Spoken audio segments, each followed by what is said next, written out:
Welcome back to All American Tractor Works. I'm Greg Mipps, your host, and got a whole bunch of stuff here to share with you guys today. Got some things to put together, got some things back. Torque tube is back behind me. We'll look at that in a second. Last time we were together, we finished putting together the belly pump here. There's one thing that I wanted to share with you that I had to fix, that I had not fixed since we were last together. And I didn't think to put it on video because it was, I want to say, experimental on how I was going to fix it. And it took me some time. There was some guessing, some work, and I didn't want to bore you with it any more than I probably bore you now. So what I did was I did it all off camera. I took pictures of it as I progressed through the process. But if you remember, this tab here on the original was broken off. This whole piece was broken out here, this whole corner. I only had about half of this bolt hole left. I did not have the piece. I am assuming that this was broken at about the same time that the torque tube casting was probably cracked. And looking at it and having some thoughts about it, I was wondering if maybe somebody was trying to pull some stumps with this tractor and had slammed the front bolster wheels down on the ground, and maybe that torqued the tractor, cracked that torque tube, and maybe broke this piece off. I don't know. But what I did was I took and I built it up with JB weld. I'm going to get you a little bit closer look at it so you can see it. So as you can see, I built it up with JB weld. What I did is I took, and you'll see in my pictures, I made a little mold that I put around it because the JB weld is kind of viscous when you mix it up. I didn't use the putty stuff. I actually used the two-part mix that you make. And anyway, I made a mold for it to kind of hold it in place, and I kind of packed it in there best I could. And what I did was let it dry. I pulled the mold off, and I took and sanded it all out nice. The bottom is all out nice the way it should be. It actually came out really well. It'll probably take and crack off on me as soon as I put pressure on it, but I don't know. Whenever I do something like this and it comes out nice like it did, it has a tendency to break right off on me. If it was kind of a train wreck and it was hard doing it, an absolute nightmare, it would last forever. So I'm hoping it'll last. I'm hoping it'll stay on there.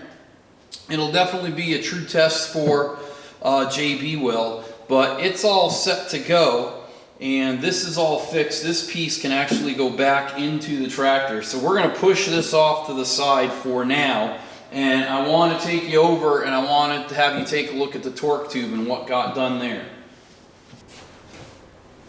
Alright, I've got it set up better so you can see this now. I don't know if you remember, but there were two cracks in this housing. There was one under here. You can see the brazing right here that went all the way over here to the opening here where the plate goes to get to the clutch.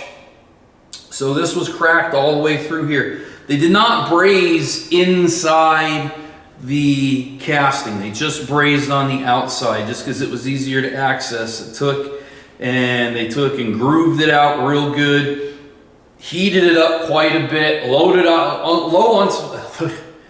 unbeknownst to me, it also requires a special flux. I did not know that cast iron, you have to use a special flux on it. And it's hard to get.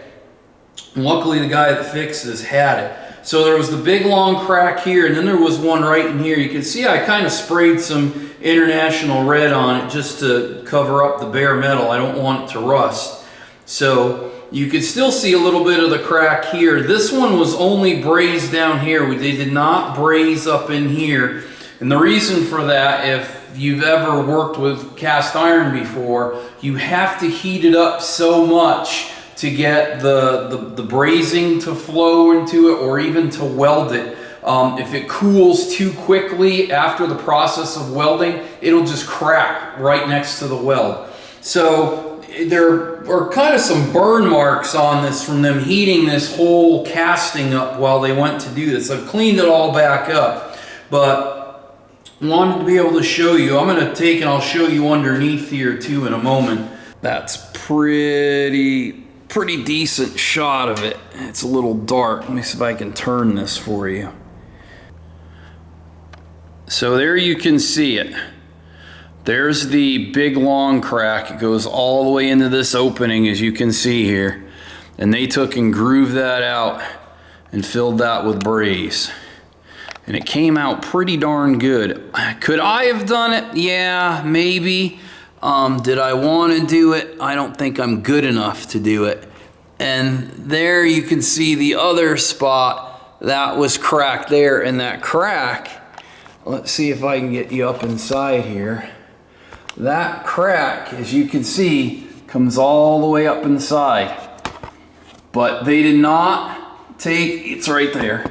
They did not take and braze inside because the amount of heat that would have been required to be able to braze that, they were afraid it might have just blown the cast iron right out of the casting. So,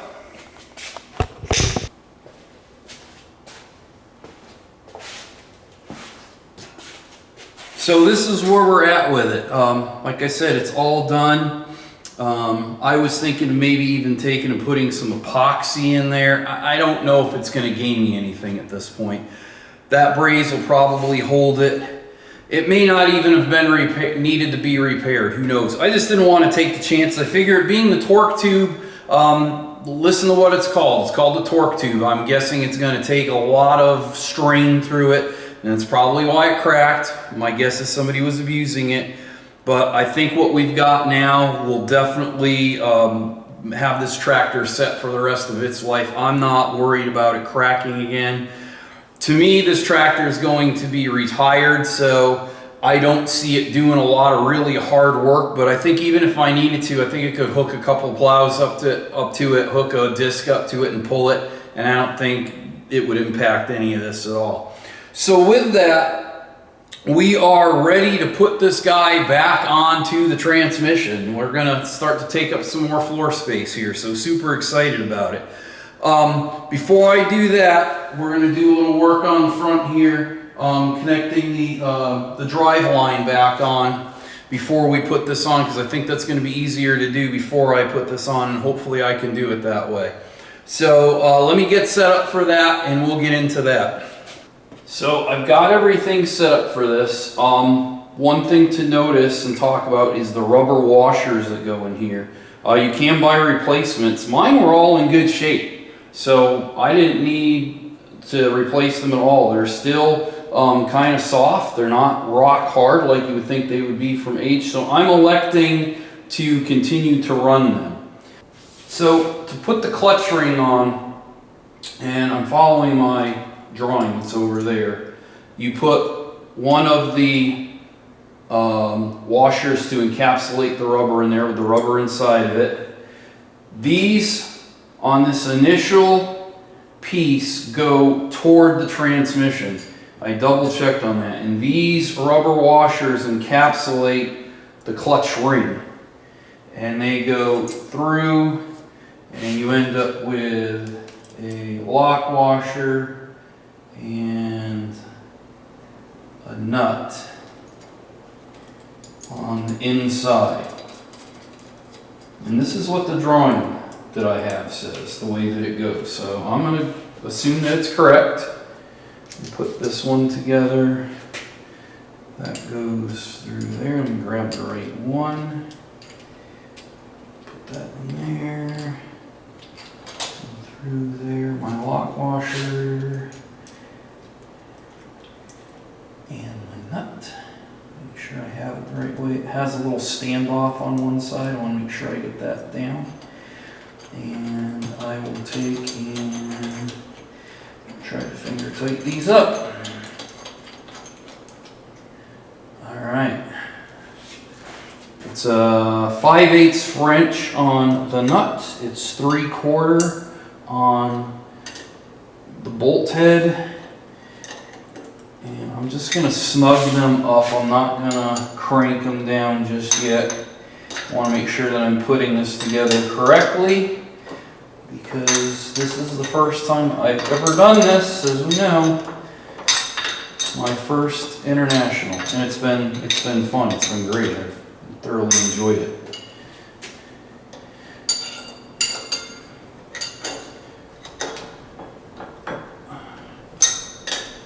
All right. Okay, that's pretty snug at the moment. Let me grab 2 more of these, and I'll get these set up so that they're ready to go. So I did something else exciting today. I took the engine block out and I washed it, so it's all nice and clean. That's the crazy thing, is we are right around the corner from getting into assembling that engine, which is a great thing. I'm looking forward to it. All right, take my bolts, put them through on this side, rubber washer and unit to encapsulate that. Put the clutch drive shaft on. I'm going to hold that with my leg. Get my lock washer on, make sure I got my standoff on my nut down. And there we go. Do the same thing with the other side. And I confirmed in the drawing for this that these bolts go this way. So the nuts are opposite one another. I forgot something there. They are face opposite one another. Oops, I forgot something more. Getting too excited here. There we go. And my lock washer and my nut. Let me make sure I got it going the wrong way. We're good. Get that finger tight. And I hope I find out when I put the transmission on here that I don't have to take this apart. I hope that I'm doing this correctly. I'm guessing it'll work, but if it's like anything else I've done, I usually end up doing it 2 to 3 times. But hey, if it gets us there, that's what it takes. Oh, the other thing I need to do, I need to apologize. To Squatch. Remember last time when we were talking about putting the belly pump back together, and I mentioned that I saw this really cool video, and I didn't know who it was by on the internet, that showed how to take the front little drive piece off. Well, lo and behold, I went back and watched it, and it's Squatch's video. I should have known. Sorry, Squatch. Thank you. Glad you were there to show me. I would have been pulling my hair out trying to figure that out. So, I'll always condone watching his videos. Absolutely. Him and Pete at A Few Acres Farms. If you guys are rebuilding a Farmall, please watch their videos as well. They do a great job. I watch their videos to learn how to put mine back together, if that tells you anything. So, an excellent source. I'm a firm believer that the more sources you can have in putting something like this back together to reference, the better you're always going to be, and the more you're going to learn. So, use everything that's out there to your advantage. The nut on here is kind of beat up. So, I'm just going to make sure I get it good and cranked down, if I can get the wrench back off of it.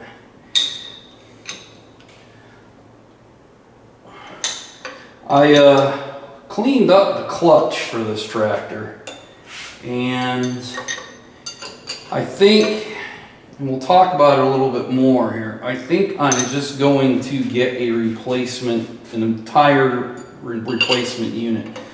Going to get a new pressure plate and everything. And the reason why earlier I said that I think that maybe somebody tried to pull tree stumps out with this tractor, and that's why it cracked in the torque tube, is that the clutch has a lot of burn marks in it. And I could probably salvage it. I could probably take them out. My clutch disc is worn. It still has some meat left in it, but it's coming down to the top of the rivets. I'm not even going to mess with it. I think I'm just going to replace both pieces. It's about $350 to do it, but I think it's good for a peace of mind. The last thing you want to do is get all this back together and have a clutch go on you. But I did clean it up, was able enough to make that determination. We'll take a closer look at that later. But we got this on now. We can get our torque tube put on. Let me get set up for that. I'm here. We've got all our pieces. There are 6 bolts that hold this transmission together with the torque tube. I also have my 2 pins here. I knocked my 2 pins out that go into, goes in the other side here. Let me turn this around. They go in this side. They go in these 2 holes here. Let's see if I can get that so you can see that better. They go in the 2 holes there. But what I'm going to do before I drive them in, I'm going to put a little anti-seize on them. And we all know how I feel about anti-seize. It's great until I have to touch it, because normally I get more of it on me than I get on what I want it on. So I'm just going to put a little bit of anti-seize on there just in case they ever need to come out again. Let me get you turned around the right way. When I rigged this up on the engine lift, of course, I didn't rig it up the right way. I should have rigged it the other way, but we'll make do with the way that it is. I'm not going to lower it back down and move it around. And we put a little more on this one. And we'll get that put in there. All right. Come back over here. And this pin goes in here. Now, I've got my dead blow to try to drive them in. Let's see how this is going to work.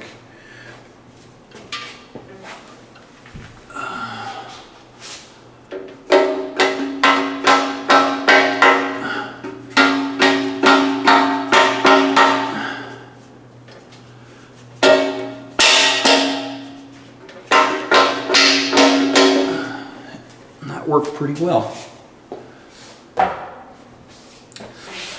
There we go. Our pins are in, and they have a little bit of anti-seize on them. I'm going to close the anti-seize up.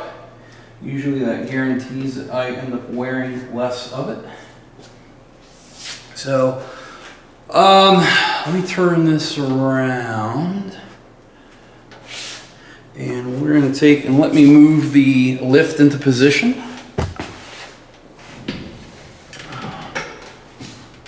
And let me lower it down a little bit here. You know, I'm just going to struggle with this the whole time because I did not rig that up correctly, right? So if you're doing this, take note of that. Rig it up correctly on your engine lift. Unfortunately, I don't have a swivel. That would be nice. Alright, I'm going to raise this up just a little bit, a little low, and it would be nice if it wasn't cocked like it is either. We're going to make it work. It's better than doing it by having to hold on to it and carry it. Alright,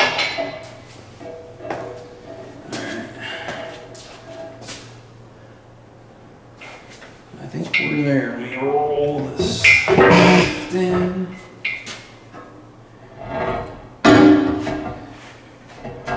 I'm probably going to need to put this down and rotate it and level it out. So let me do that. It's going to make our lives easier.